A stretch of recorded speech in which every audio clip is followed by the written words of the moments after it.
not sure that Kyler Murray is big enough. This is Tom Brady. He's not just going to retire. Whitey, big fan of the show. Appreciate I've got Brian Murphy to my left, making sure everything's smooth, crispy, buttery. James Harden is systematically ruining the game of basketball. It's the most overrated player there you are, the Chicago Bears with a championship defense. And Mitch, I'm sure Dancing with the Stars is happy to have Antonio back. If you thought you were going to get Zion, that's your bad. You are now listening to Open Season. Your host, Billy Allen. That's me. Welcome to another Tuesday edition, Open Season. Got a little bonus edition tonight. 2 hours, twosies. And we're going to be running it pretty hard here. Got Sean Carnell, host of the Hocko and Carnell show, in front of me. What up? Sitting in the seat to my left, I'm in the a-hole chair, and Brian Murphy, always mixing things up, to the left over there. Hey, everybody. We're going to be talking about a few things. Jimmy Garoppolo showed everybody that he's a little bit too overrated last night. Shocker. In a potential game. We may see that one, an NFC championship game. Maybe that was a precursor to that. And Russell Wilson, did he hurt his MVP chances or did he make them?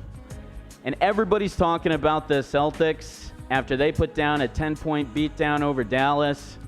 They're 8-1. Jason Tatum's leading the NBA in plus-minus. Marcus Smart's leading the NBA in assist-to-turnover ratio. Gordon Hayward's out for a little bit. But we got to start thinking, can Jason Tatum, Kemba Walker, and Jaylen Brown carry this team? Yep. And we'll get into it a little bit more with some of the MLB awards. Pete Alonso, you know he crushed that Rookie of the Year. I think we'll also get into some hypotheticals as everybody is talking about Mookie Betts. Does he stay? Does he go? Do we do some type of salary dump? We'll be talking about all of it, and we've got Sean Carnell to the left, ready to do a lot of that. The first thing that I'm going to get into is a little bit of the NFL. I think we got to get into last night's game right off the top. It was awesome. Great game. Even though some people think it was bad, it was awesomely bad. It was still awesome. Yes, and for a league that has been struggling to put some good games in front of us, it's kind of like we got to take that and, maybe that's like a B-plus game in another season. That's an A this year. Yeah. Because there haven't been a whole lot of games like that. And an overtime game. Game gets decided on the last play. I'm sorry. I'm sucked in. Yeah, absolutely. And, I like to see a close game. I remember last week when I sat here and predicted that they would, that the Seahawks would actually give them a loss. Brian always gets on me because he knows that I've got a special hatred for Jimmy Garoppolo. Well, just a little special haterade that I like to pour on. I had Cooper Kupp one week. He had more receiving yards than Jimmy Garoppolo did passing yards. So, Jimmy Garoppolo really looking overrated and looking like a guy that's kind of getting carried by this defense and by this running game. And I think the fact that we saw Russell Wilson, who is by far looked like the MVP, the fact that he looked the way that he did last night, in some areas good, but you could definitely see the pressure that the 49ers have, and the defense they put together is certainly a world-caliber defense. Hands down, Russell Wilson looks like the clear landslide right now for MVP, okay? I was never a huge Garoppolo guy, and I think a lot of the love comes from this state because it's like, he's the next guy. Well, guess what? I don't think he is. I think he gets hurt a lot. I think he's not good for an entire season where he can manage his health. I think it's like, oh, I'm hurt. You know what? And that defense is killer. I think you're going to see them in the playoffs. Obviously, they're 8-1, but at the same time, I think at some point Jimmy G is going to choke. I'm not a fan myself. Not necessarily. I'm a fan of anybody that can do anything good. You know what I mean? But I just think he's just had too many. He's only going to do bad. Yeah, he's just going to fuck up. He did, 3 turnovers he had? Yeah, I think it was only I think it was 1 interception and then definitely the fumble. So here's the other thing too. Jadeveon Clowney, is he not the biggest primetime player? 36-inch arms, they said. Have we seen this guy at all in a game that's not in the bright lights or this is a guy who's kind of like Rajon Rondo, I feel like, where it's like We talked about this. where it's like, it's like he plays hard. At the end of the year, Jadeveon Clowney's probably going to end up with 15 sacks, but you're probably getting most of that over 4 or 5 games.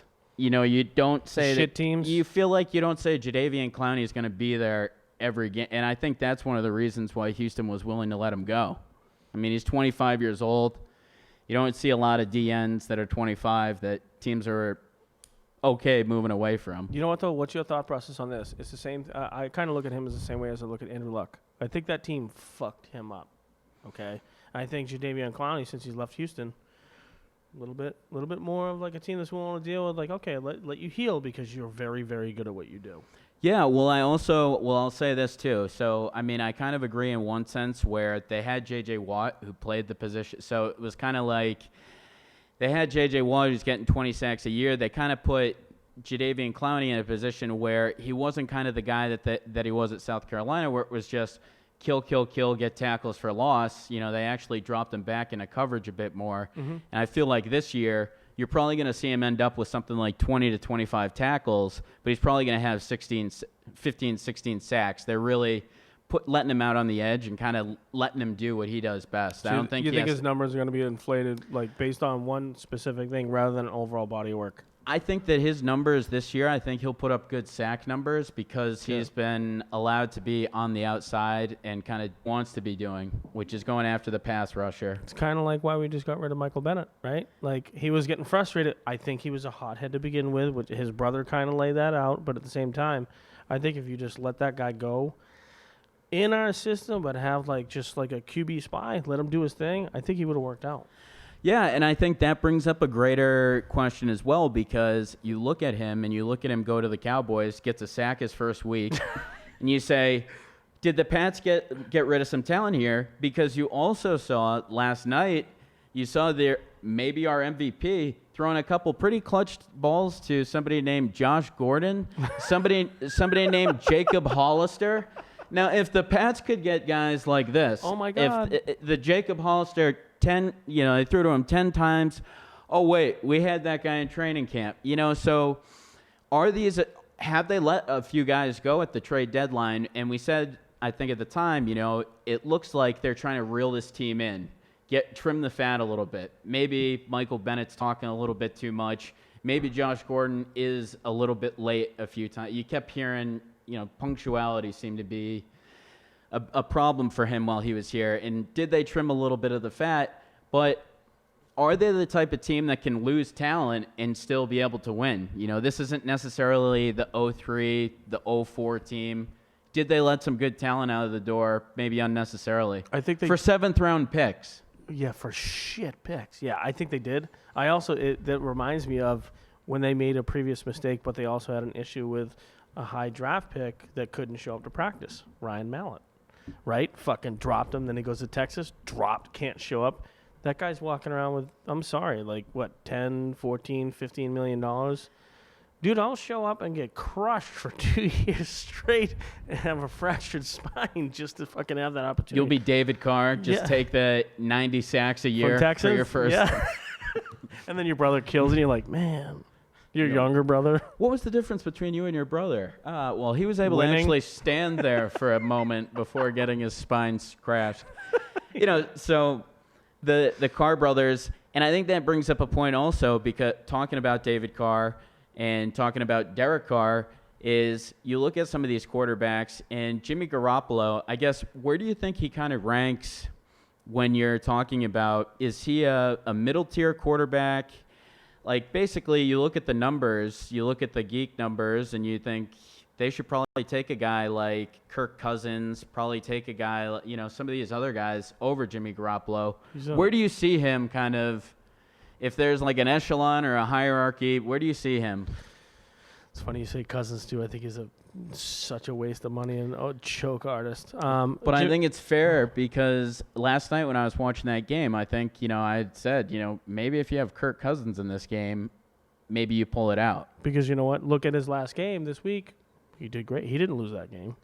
You know what I mean? But Jimmy G, I think I think he's middle. when you're I'm talking not gonna say about, low. is I he think he's a middle tier quarterback. quarterback? And we obviously have more of a evidence background of watching him because he was drafted here, played here. So I think we got the hometown crap going on the enemy. But at the same time, if you want to look at it objectively from a third party point of view, he hasn't done anything. I think also the thing for him is the development. You know, when he first started, it was kind of like he would throw those game. It was like game manager type. And even in his first season where they won those 5 games towards the end before he got hurt, you know, it was kind of, he didn't light the world on fire. It was something like 11 touchdowns to 9 interceptions. It Yeah. wasn't anything like this.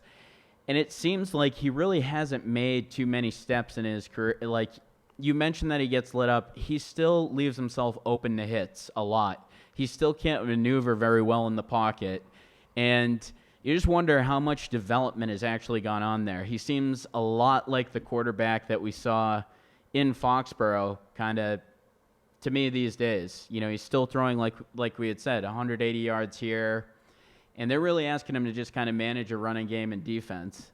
So when I look at quarterbacks that have developed, we look at guys like Lamar Jackson last year, and we look at, and you just see that Jimmy Garoppolo's 28. He's not getting a whole lot younger. You've got the opt-out after this year. I think it certainly opens up some questions because I think for people watching that game last night, one of my friends asked me before the game who I was taking, and I said the Seahawks, and I told him the biggest thing for me was the disparity between quarterback play. And I think everybody kind of is now saying, hey, it was fun when Jimmy Garoppolo was hitting on Aaron Andrews a couple of weeks ago and we were undefeated.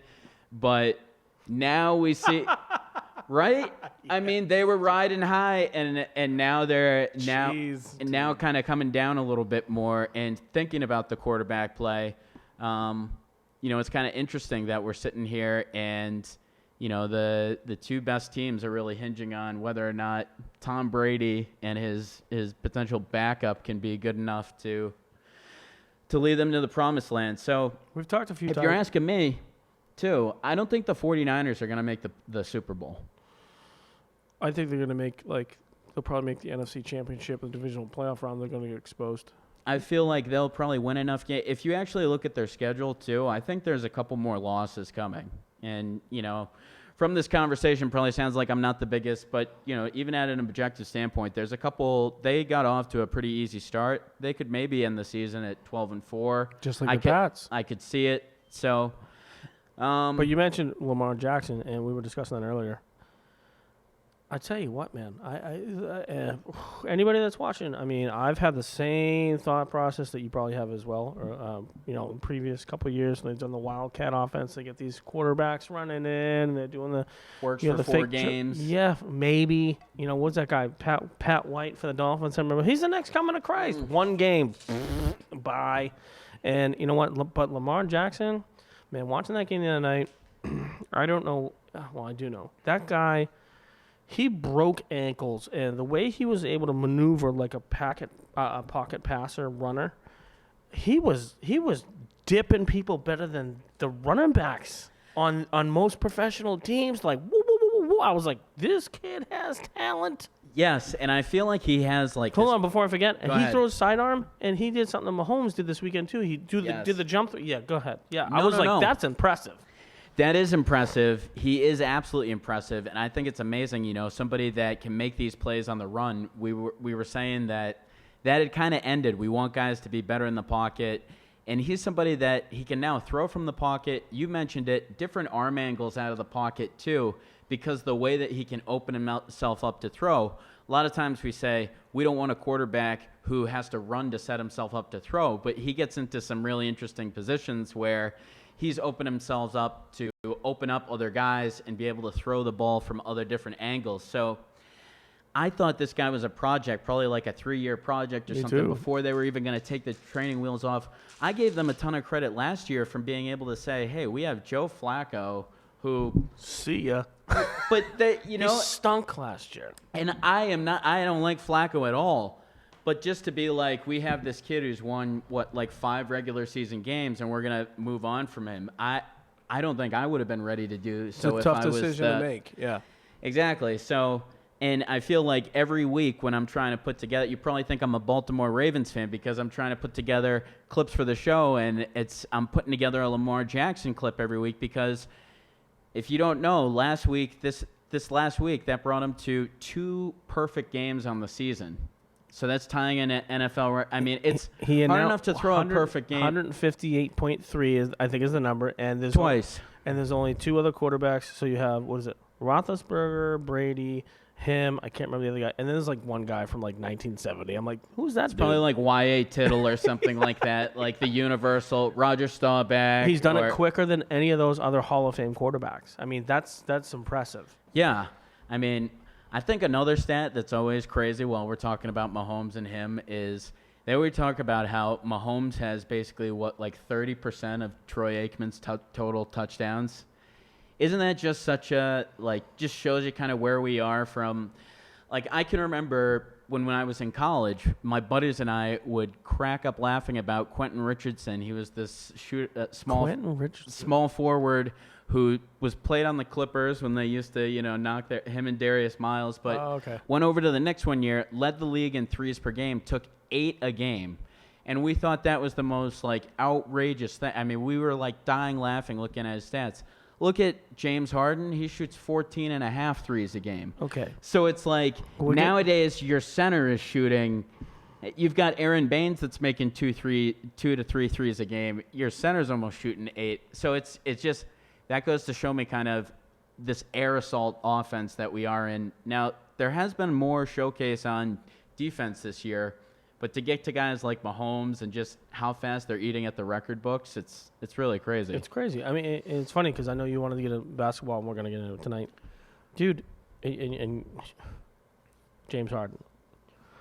The Oklahoma City Thunder had Well, we got plenty of good things to say about 9 championships just waiting in the wing with the 3 best players other than LeBron James in the fucking league on the same team.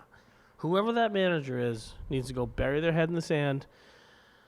How do you not manage those attitudes and realize that you have the best team on the planet about to happen? I feel like if I was Serge Ibaka myself, being the guy who gets the deal, saying, no, you guys realize you'll be a lot better if you choose these 3 instead of... Because, I mean, it was amazing. It's they can re-sign Harden or they can put a max into Ibaka. And it's you let Ibaka go and you keep the Harden. 3 MVPs. It's amazing that all 3 of them have been MVPs in their time since they were together. And they argue. Think about that, right? Get your head out of your ass. To leave a team and then all have MVP years after that, it's just... stupid. Exactly. And... Serge Ibaka, definitely thinking that one through. But he was a good addition too. It's that guy. They need, they had to make a choice. They figured they couldn't pick 3 guys like that. Yeah, it's money. It's all money. Who do you let go? Yeah, who do you let go? Well, they screwed up. They let almost everybody go. I know. Well, now they have, and now apparently you can't even sign a real deal with them because if you're Paul George, you can get out after signing a 4-year deal. You can get out after there's a special little 1-year if you just decide that you want to go and play with Kawhi. I mean, when LeBron calls the fucking commissioner of the NBA, shit gets done. Absolutely. Well, him and Rich Paul get a lot of things done in the NBA. It's pretty much their league right now. My favorite part was how Anthony Davis wasn't even good at holding out. Really, he needed his agents to do it for. It's dude, you've been there for 7 years. It was trashy. You can't tell them, and it was I remember they took his agent out to breakfast or so. It's how are we at this point where you can't just look across the table and say you don't want to be here anymore? He left the game in the middle of. It's he wasn't even good at holding out, and he ended up in the right. He shows you that holding out is the smart thing to do. Ending up in L.A. and going to have the Supermax deal over there rather than... Just like Melvin Gordon, football. I'm going to hold out and lose $9 million for no reason whatsoever just because I'm an idiot. Well, he's very dumb because... Yes, he is. Because they were going to up him to $10 million, and who's going to pay that much more?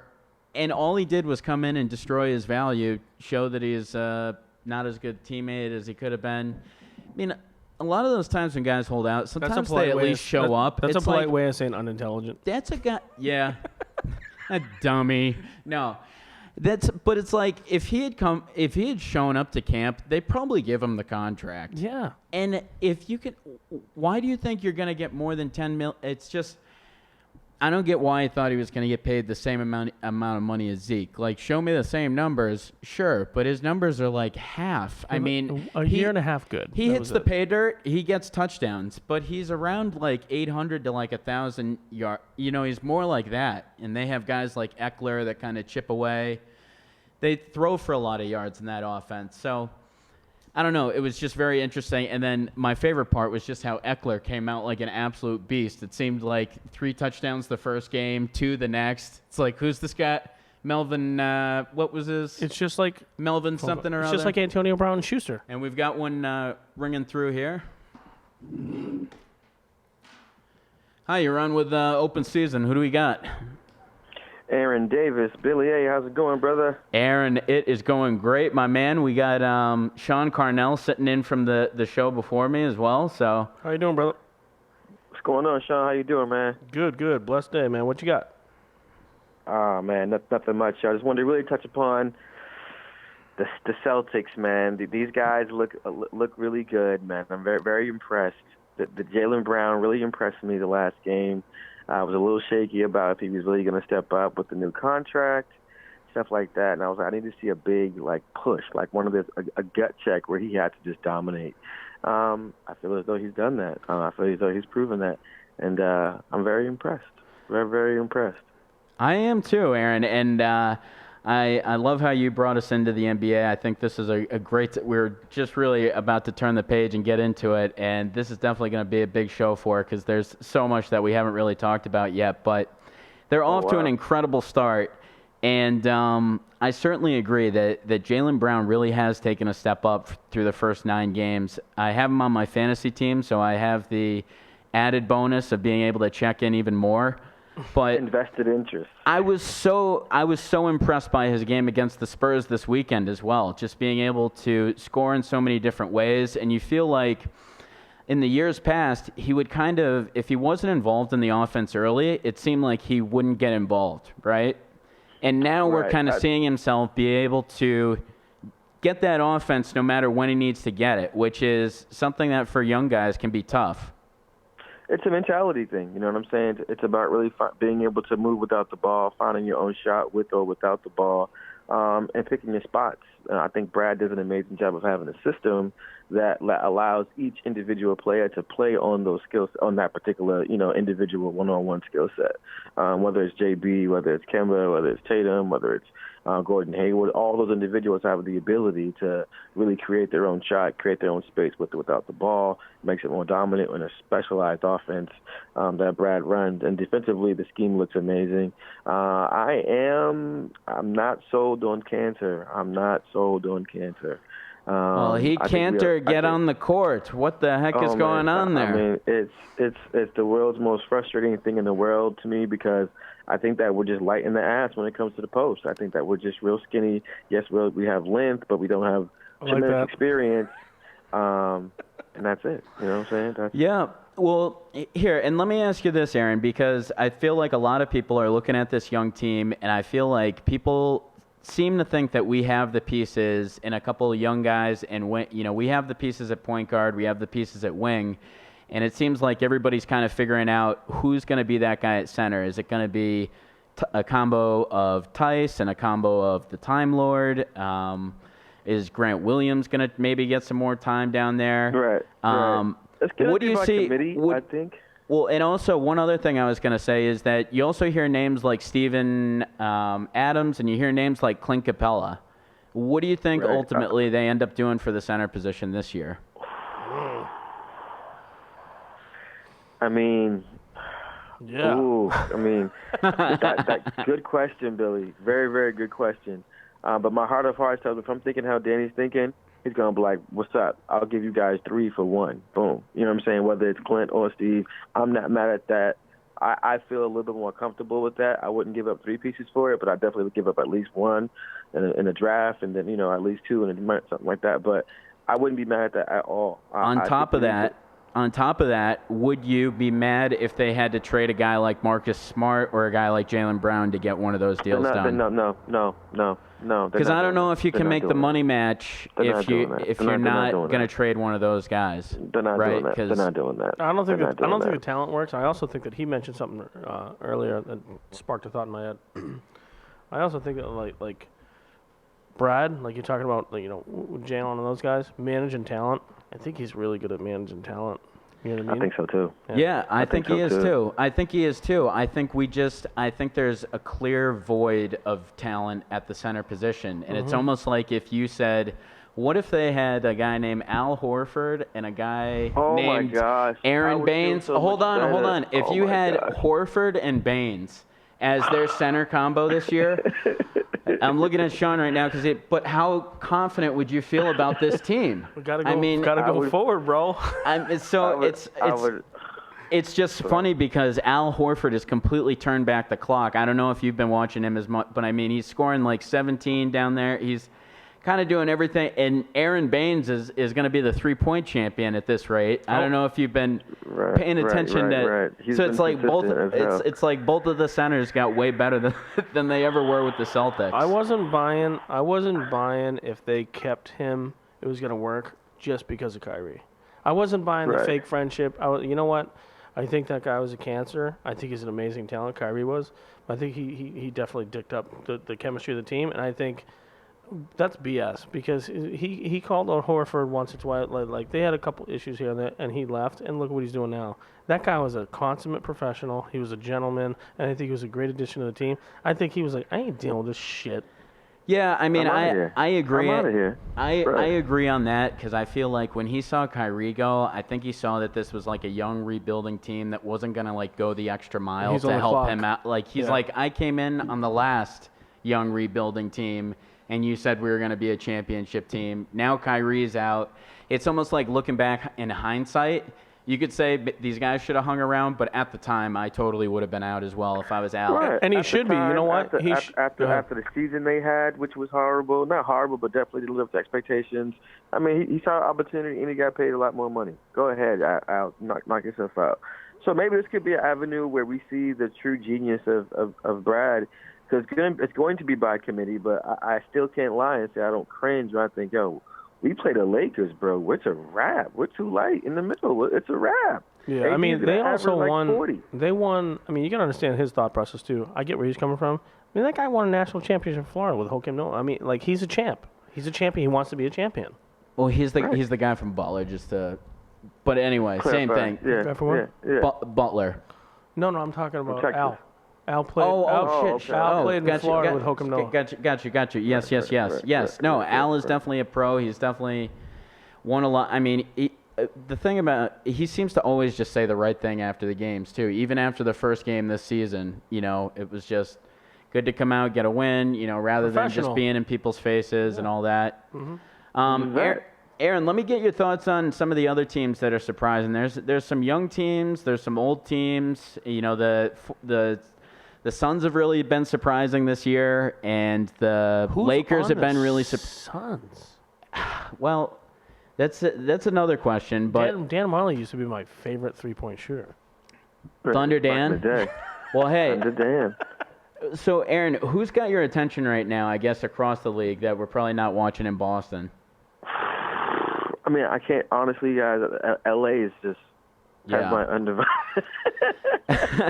That's my undivided attention. Yep. It'd be hard to say that my attention is not parted a lot in that direction as well. This is like it's amazing. It's dope for the NBA first and foremost. It's definitely a new version of a Showtime. You know what I'm saying? Because it's a new it's just like there are too many storylines. What's Dwight Howard gonna do? He seems rejuvenated. He seems like he's pumped back up, and he's playing out of his mind right now, which is a beast. And they got Boogie on the bench. Then you got AD. That's just the I know. The front, Dwight Howard's blocking it like it's a volleyball, right? I mean, it's just yes, and schematically it makes sense because what are you gonna do? You have to double team both of those guys. Yeah. You know what I'm saying? Like, you have to. Then you got, Danny Green. You got, of course, the King himself, LeBron. I'm like, yo, he's having a field day out here. Well, don't forget He's making it look easy. Kentavious Caldwell-Pope. It's funny, some of the guys that have also hung on there. And could there be a more random guy than Avery Bradley on that squad? Like, just when you look at that team, you're like, where does he quite fit in? No. He's not old. He comes He's in. not... No. He comes in playoff time. All the players they got, Rondo. We're gonna talk about him. You know, I'll keep it a Billy. But when it comes to playoffs, it's a wrap. That guy knows his stuff. He knows his skill set. Rondo and Avery have a chemistry and a history together. They're both defensive first, pass second. Come on, they're gonna really. That's why I'm concerned. Like, yo. I guess I just think it's funny when I see Avery Bradley on this when I see Avery Bradley on this team, I don't know. Something seems like random. You're like, what am I doing? No, I'm really just like, doesn't look right. It doesn't look right. Like seeing Rondo in there doesn't look right. Well, and then how about this? What do you think about LeBron at the point? It's a perfect fit. Why not? Lion, what's the dude named Alfonso? The little skinny white dude, balding white dude who got bunnies. Oh God! Everybody, Caruso. Yes, dude, the guy who has like, oh my God. I was like, this dude look like J.R. Smith out here. Like, you know, I'm over here like, this dude got some gummies out here. What am I looking at? But he looks like I see him at the fax machine down from work. You know, like it's unbelievable that guy has hops like that. You know, I like Bradley. He's the guy at the Y, man. I like Bradley. He came from the YMCA. Bradley was on good. this team. He was good I don't know. when he was here. Something seems like he works well. He does work well with Rondo, but he can do one thing that Rondo can't do: shoot. He can shoot. Exactly. You know what I mean? And I do like Rondo's game, but I think Rondo's mentality is just dude, how could you, like, he just seems like he could fuck up a wet dream. You know what I mean? Just like every time, it's like every 2 years, it's something else. It's a fight on the court. It's an argument with superstars. It's like, bro, you can't hit a free throw. Well, his problem now is he's not even good enough to be this much of a dick. Yeah. You know, it's like. He doesn't have to have that big of an ego. But at the end of the day, I mean, he's in that environment with LeBron. They're both their basketball IQ is off the rock. So now they're just playing like, yo, forget everything else. We got right now to get this chip, and everybody's buying in. I love how you can tell that. I love how you just said that. Ego. Ego is the pain that deadens stupidity, and he definitely has one. Yeah, all the egos out the door. All of them egos are gone. LeBron's like, we ain't got no egos. Dwight, you got to have no ego because you got to take $1 million. Come on board. Now prove yourself. AD, yo, it's time for you to step up. LeBron, I had a horrible year last year. I'm not having a bad year this year. Everybody else, play your role and let's go. This is kind of the FU tour for LeBron. I totally agree. I think this is the last year where we see LeBron as arguably the best player in the league. Right. You know what I mean? He's putting his cape on this year like, yo, this is not Kevin, not Steph. I beat Steph. Kevin, you hurt. Come on, like, let Dwight. Who else? Harden. I think the Houston thing is going to be a flop. It looks good on paper, but it's a flop. It's just a flop. It's going to just be a triple-double every other night for the other guy. Yeah, it's literally and no everything you can do, I can do better. It's just I isolation to Russell, isolation to Harden. Just yeah, that's it. And you know, I try my ass off until I've got no energy. Then you try your ass off until you have no energy. I'm winded. I need some water. Get to work. Figure something out. And then we'll bring in Eric Gordon, and he can just bombs away from three. Well, hey, man, we appreciate you checking in with us tonight. Good stuff, and we'll let you on your way. Appreciate you checking in, and always good stuff out of Aaron. Nice meeting you, Sean. Much love, brother. Yep.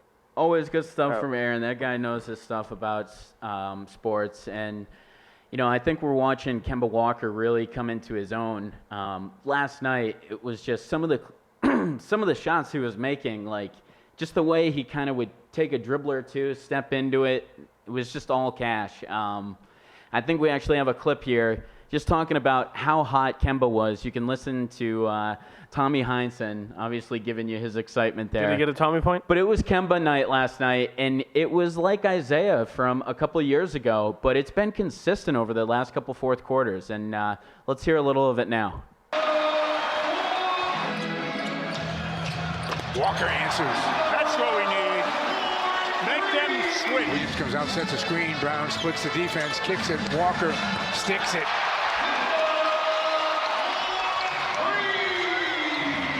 Walker, nice move. Bingo. switch. starting to get a Walker game. Walker. Powell just picked up his 5th, I think. 1 or 2 for Walker, 1-point game. Kemba takes it. Here's the one where it goes Makes nuts. it. Get the ball to Kemba. Walker. So it was that kind of night. It was like in the fourth quarter when he had it. That was awesome. Couple steps. And just, I mean, it was so fluid. It looked so good. And I almost feel like the kind of like fourth quarter guy or fourth quarter Kemba, I almost feel like that's kind of a slight to the Isaiah Thomas, because It is. people mentioned how you couldn't quite win with that, but this feels different because of the maturity that we have on the wing. You just in hit the Jason nail on the Tatum. head. The maturity. He's a freaking pro. You mentioned it with Horford earlier. When he talks, it's a professional. There's no drama. There's no crap. You can just tell he's happy to be here. And look what he's producing. Boom, bang. Thank you. I mean, it's really been impressive. Through his first 4 or 5 games, he was the most to ever score, score the most points of anyone in their first 4 or 5 games in a Celtics jersey. I mean, the guy's scoring over 30 pretty much every night. You know, he's up around 26, 27 points a game. And when you thought about the way that things needed to slot out for this team, you said, you know, Kemba probably needs to average about 22. You probably need Tatum around 20. You probably need Brown around 15. You're doing the numbers game, yeah. And you've got a lot of this production so far. You've gotten it out of Kemba for sure. You're getting it out of Tatum, and you're certainly getting it out of Jaylen Brown. I mean, he's really probably been, I'd say he's probably been the best pleasant surprise so far this year. I was I actually thought he glad when he did his contract upgrade. I was like, you know what, that guy, he took a little bit of balls, stepped up, and he wasn't asking for a shit ton more. He's like, I want to stay here. Boom, stayed. I'm like, I like that guy. Yeah. I mean, we'll see. The sad Give me thing your is, opinion, because you give me the. Well, here's the thing. I mean, when guys sign contracts now, how fast do we see them leave town? Good point. And that's the only thing that I start thinking about is that do they start to look at, because we've heard it many times that Jaylen Brown may not necessarily fit in as well as some of the other pieces on this team. Around the trade deadline, does that make him more expendable? So I like the move on his part, but I'm tired of seeing athletes get effed over by taking the team-friendly deal. Like, we'll talk about it later, but Xander Bogaerts takes the team-friendly deal. Who are you talking about sending out in a salary dump now? You're talking about sending out Xander Bogaerts because he signed a team-friendly deal, and it's like you show any loyalty, you get screwed. I'll give you another example. DeMar DeRozan wanted to play in with the Lakers, and it grew up there. Said, you know what? I'll re-sign here. Whatever. Gave him the Plays love. that extra year Yep. with Toronto. They ship his ass to the Spurs. I mean, he's got no. Thanks. He's got No play. no connection with that, and you know that's good to end up with a decent coach. But it's like he could have completely controlled his destiny. You put an ounce of faith into the team, and you're expendable. So, What do you think's up with Kawhi? well, I just think Kawhi has only played over 70 games twice in his career. I think he kind of has a bug in his head that says, Nope. I need to be around 60 to 65 games to give you my all. And I think that because he won the championship, he can say that. He's got a little bit of clout now. I don't think there's anybody else who can really say, and I've heard like in negotiations, you know, people are not fans of, because I guess apparently the talk was Kawhi said 65 games is kind of what you can pencil me in at in the regular season, you know, when teams were understanding that he was going to end up there. And that's tough to say that your best player is going to be missing 20 games every year. I mean, we used to look at guys like Allen Iverson and say if they played 60 games that the guy was injury riddled, and now you're talking about 60 games as the max for the NBA's best player. He played 60 games last year. I mean, when they won the title and all that. So You ever watch Allen Iverson's Netflix special when he went to prison? I never watched that, but I've watched a lot about Allen Iverson, You but should, yeah, it's I've good. not seen the Netflix one on prison. It's crazy. I wonder if he added to his tattoo collection at all I'm there. pretty sure he did. Oh God, but well, he was always fun to see after when he was making the Hall of Fame a couple years ago. It was like he was kind of drunk at like every event. I think he's broke. When he was on the Big Three for a year too, and I he saw was that. showing up to all the games hammered, and they're like, "All right, you're a coach now." Like, He's broke. Like, Yeah. How do you blow? well, I heard something. Well, I heard something way back in the day. I remember seeing an interview with him, and they said, "Alan, you support a lot of guys on your salary," and he was saying he goes, "I'm supporting 38 members of my family right now, and my father's in jail, and when he gets out, he's number 39." And I mean, think about supporting. Like, let's say that number is blown up tenfold. That's you know what I mean? That's Antoine Walker-esque. You blow up, what was it, 50 or But 100 just million? think about being from the $100 million contract, and they sleeping in We a got another one ringing through here. You're condo in Ohio. live on Open Season. Who do we have? This is Eddie B. Eddie B. What is going on, my man? I'm here with Sean Carnell, host of the show before me. What up? What's up, buddy? How are you? What do you got to say tonight? Well, first off, comparing Kemba Walker to Isaiah Thomas is an absolute disgrace, Oh, yes. okay? Because Kemba obviously has the biggest heart in the league. He's not someone that's going to sit out for load management. Can we say that you're a Kawhi Leonard- UConn fan first, or Kawhi Leonard's load management is about is comparison to Jenna Jameson's load management. Well, I mean, that's pretty hefty. I'll tell you what I'd like to see the Celtics do. I'd like to see them move a couple of guys, bring in some real basketball players, bring in Andre at the center position, bring in Jeremy Lamb, Shabazz Napier, maybe even trade for a veteran like Rudy Gay. And that's a starting five that I can get behind, that I want to root for. Guys that are going to bring it every single night. They're not prima donnas. They're going to play 82 games, 35 minutes. You can buy a ticket and not Ed? have You to worry didn't about go to UConn. What's that? You didn't go to UConn. Why does? I'm from Connecticut. When you're from Connecticut, there's not much to hang your hat on. I know, but you are just repping Shabazz Napier. You want us to put together an all UConn team together? Yeah, You want Hilton Armstrong on the squad? Josh I'm Boone? pretty sure. Yeah, because those guys win championships. Well, Josh Boone's not in the league right now, but those guys win championships. All right. Come on, you got to have something better than that, than establishing an all UConn team. Well, I would love to do that, but Kawhi Leonard. You want Rebecca Lobos on there? Hold on. Yeah, I wouldn't mind that. Rebecca Lobo, Pam Weber, yeah, definitely, absolutely. Kara Walters. Might as well. Kawhi Leonard is 29 years old, and he's taking nights off because he played 3 basketball games in a row. That's what I don't get at all. Is this guy the epitome of a complete pansy or what? Michael Jordan. He's 8 games in and needs 3 games off. What was his injury that? Hold on. caused He this? was. Sorry, go ahead. I would say Michael Jordan, when he was his age 32 through 34, he didn't miss 1 game. And they won 3 championships. And he averaged 38 minutes a game. Are you kidding me? Yeah, I mean, I think you're going to see that with a ton of guys. Like, when I look at it, Right. Ed, all the guys that we loved in the night, like Clyde Drexler, Hakeem Olajuwon, all those guys, it was not even a consideration. 82 games, and we're playing 40 minutes of it, right? Yeah. And guys used to hang their hats on that. Gary Payton, 82 games every year. So many of these guys back from the 90s. And Sonics. what are we gonna do?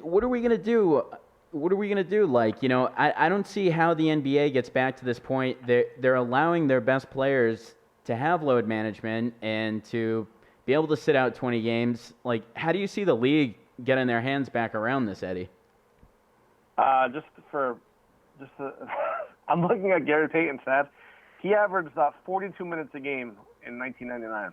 Yeah, and look how many straight years he played and started 82 games. I know, it's unbelievable. I mean, because look those at guys- John Stockton and Malone.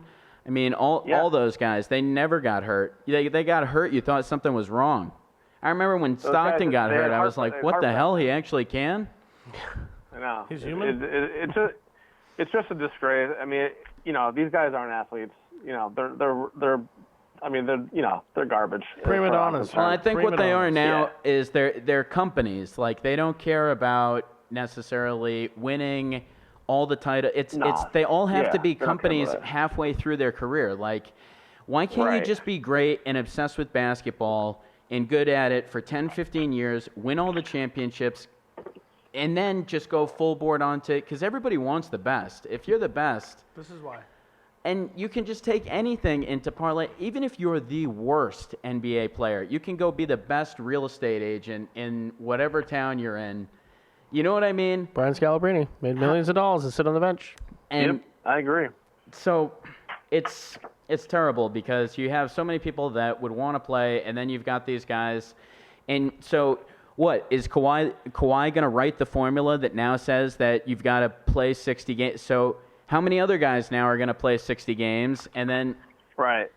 how many Exactly. how many times do you actually get your team at full strength across an 82-game season? You used to try to hope that you could line up everybody to play together, and now, you've got Kawhi just handpicking 60 games over the course of the season. So I don't know. It's cheating. It's going to be interesting to see do you think Granger will do load management when he comes back? I just think it's cheap because, it's just one of those things where, the whole point of playing a season is to get through injury, Yep. fight through pain, and, whoever can last the longest is what makes you a champion. They're basically cherry picking at the hoop is what they're doing. Exactly. I got no respect for any of these guys. How do they whatsoever. sit out that game against they sat out like a game against the Bucks, like 8 games in or I know. something? It's like, are you kidding me? You're afraid to go against you can't log 20 minutes against the Bucks?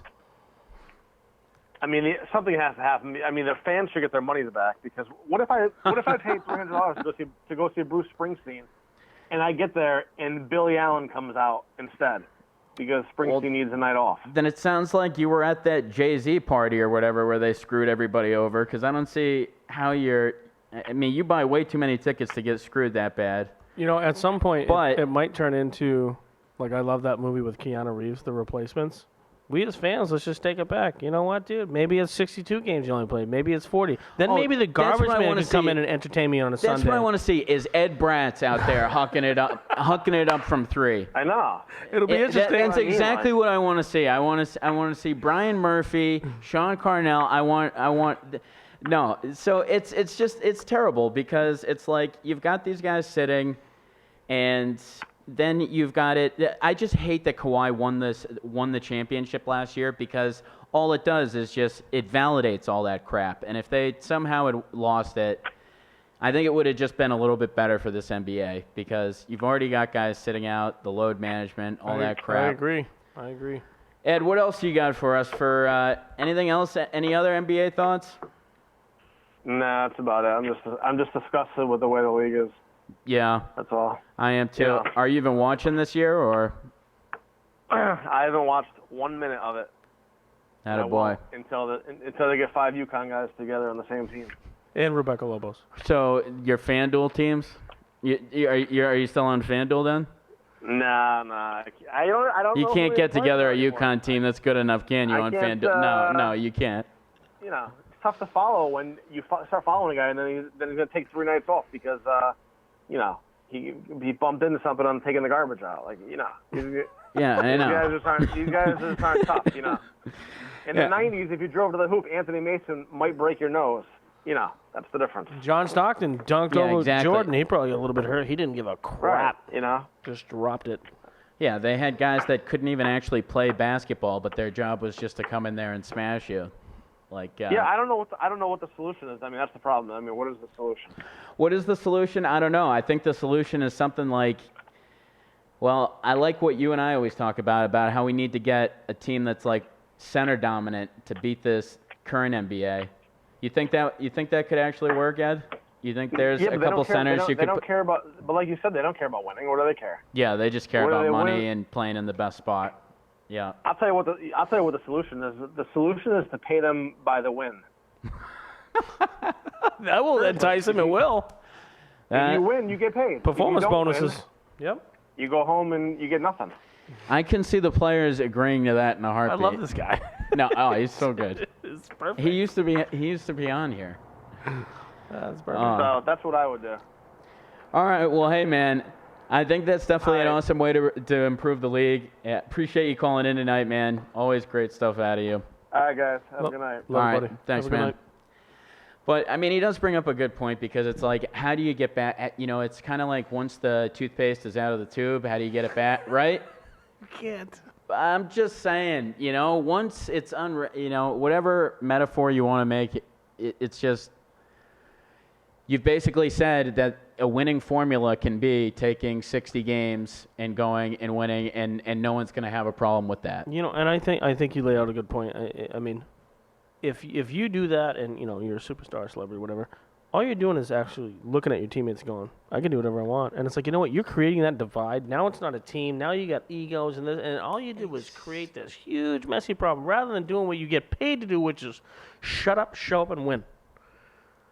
Be a good teammate. That's it. You know what I mean? And I think it's got, that's why I referenced this. I'm like, it's too much. Oh, look at me. And it's like, you know what? What happened team? Whatever happened, a team building, getting there together as a unit. You know what I mean? I think there's too many individuals in the NBA, and I think the team that wins, Golden State, they have all their egos and stuff, and you hear all their stuff, on all the networks, and they have issues and stuff like that. But you know what? They made it work. Yeah. They shut up when they needed to and made it work.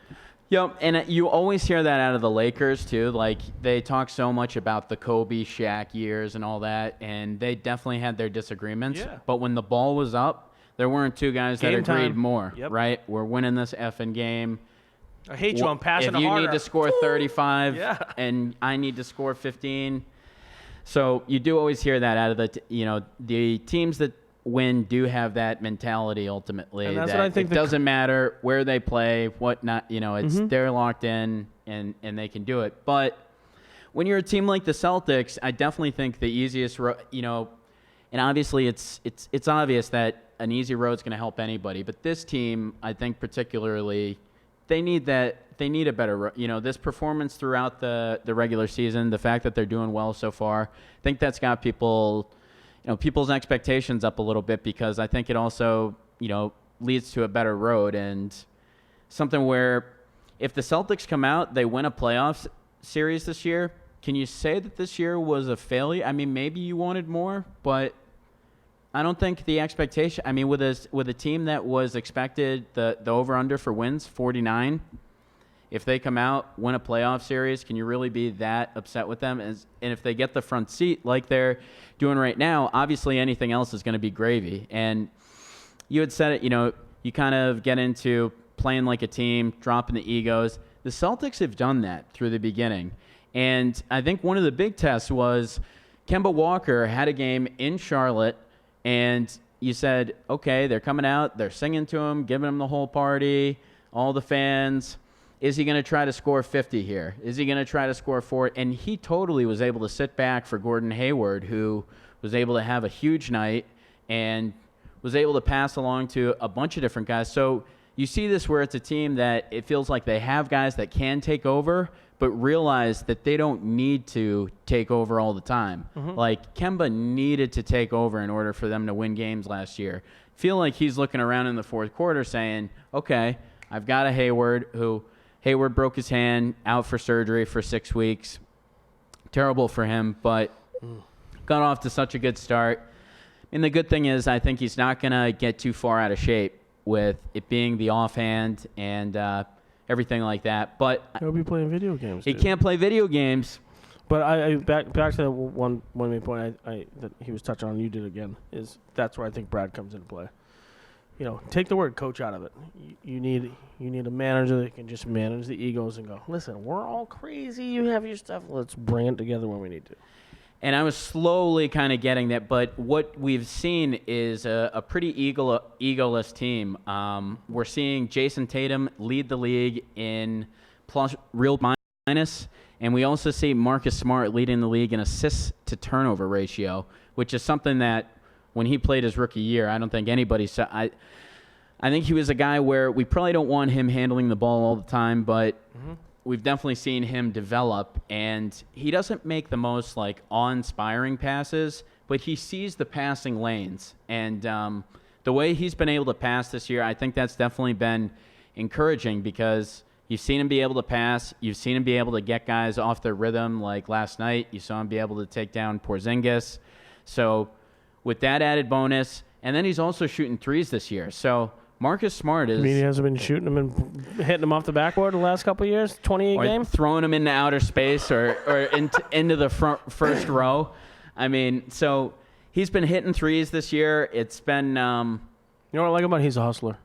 Yeah. He hustles. He gives a shit. He wants to fight. He's creating his game out of defense, too, Mm-hmm. which is like, he's going to D you down to get that steal that's going to turn into his open three, or, it's all from the D. And he's like a different guy out there. I mean, when you are at a Celtics game and you see him versus everyone else, it's like he's playing linebacker and everyone else is playing something totally different. Warner, Like he's just suffocating his man. I mean, it's miserable to be defended by him. And he's a big boy. He's a big 6'3" with a lot of muscle on him. So He's got an attitude. I love it. And I mean, he can guard anybody from point guard up to, you can throw him on a guy like Ben Simmons, who stretches out to 6'10".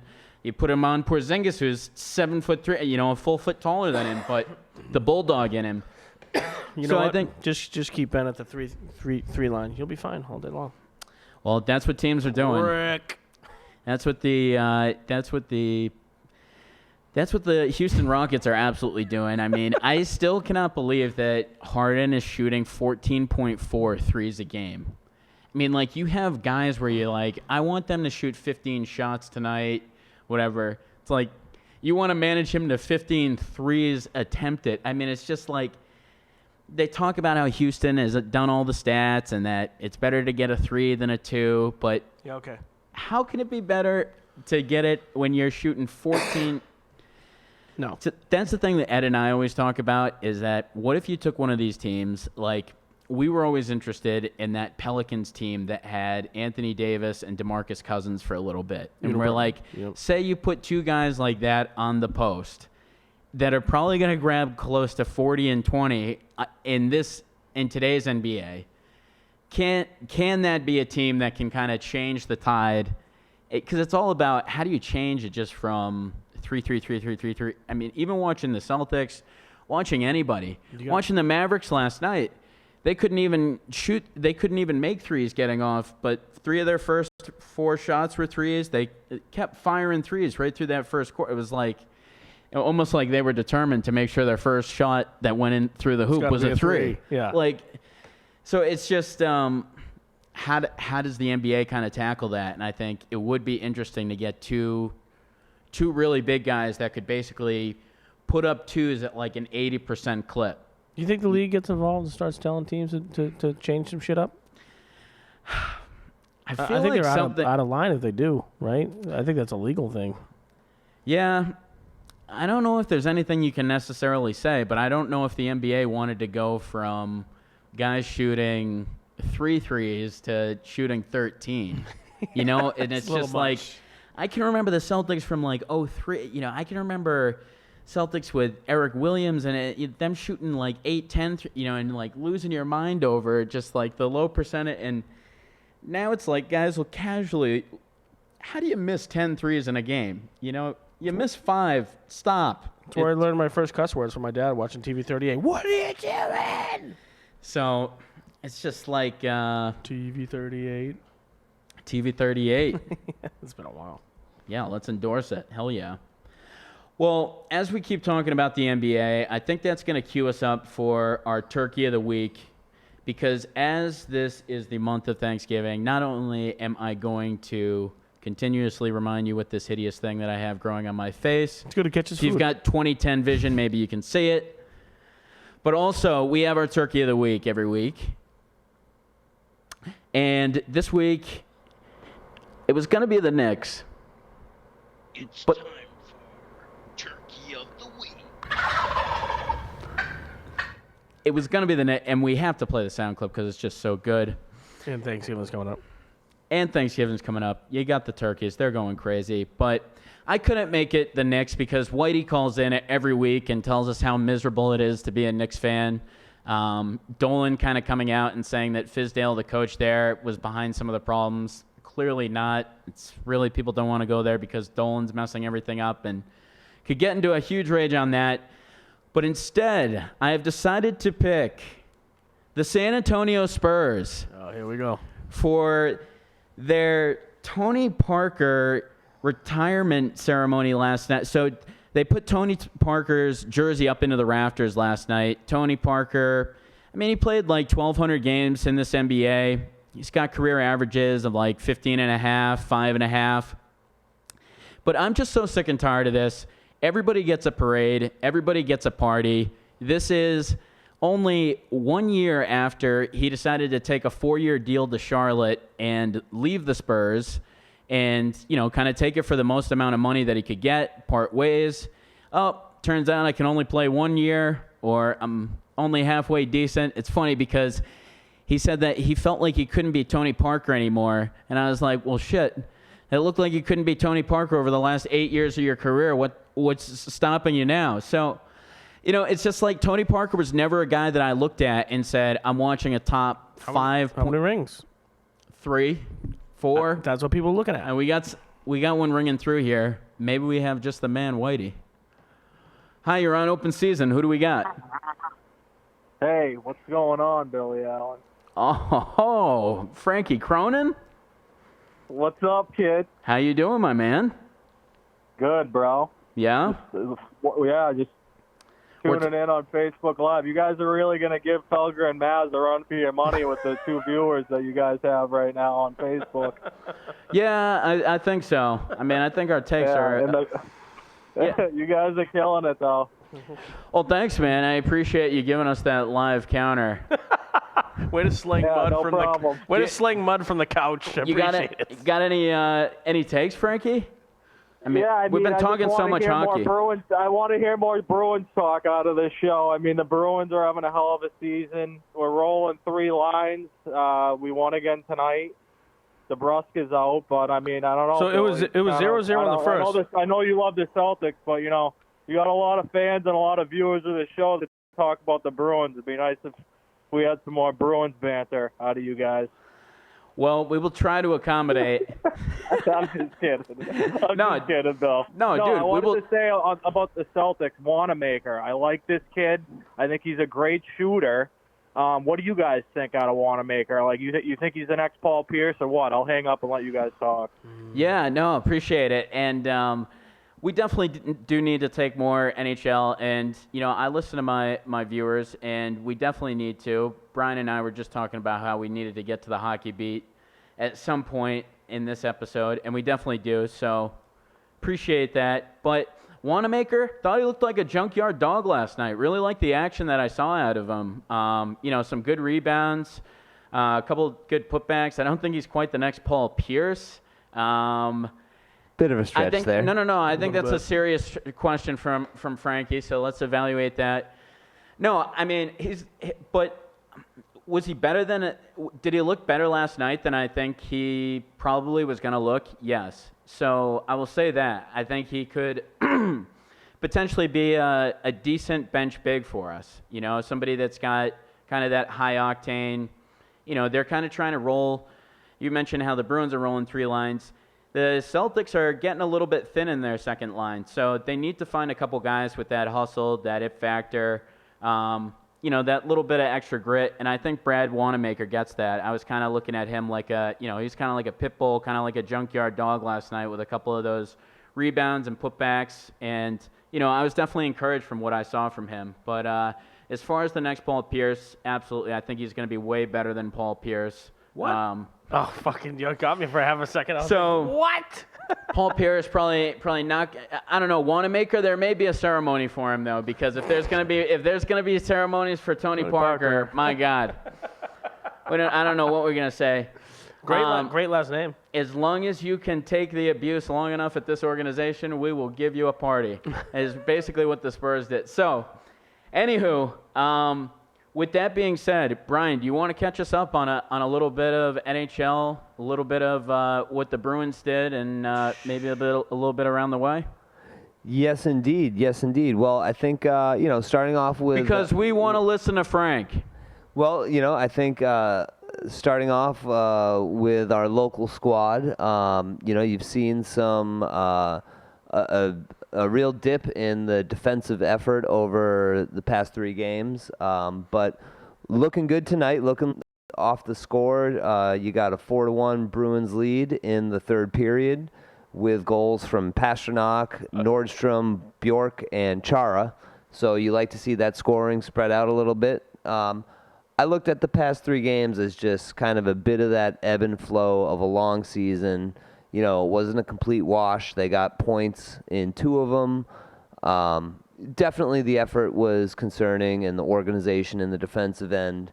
But Now, how many they're goals still does a that top make team. for Pasternak now? I was just gonna say that would be 16. For 16 Pasta. in 18 games? Or I what- think it's 8. Yeah, I think 18. Marchand. So, I mean, he's The just past had an 2, absolute. He hasn't had goals, and Marchand's got a bunch too.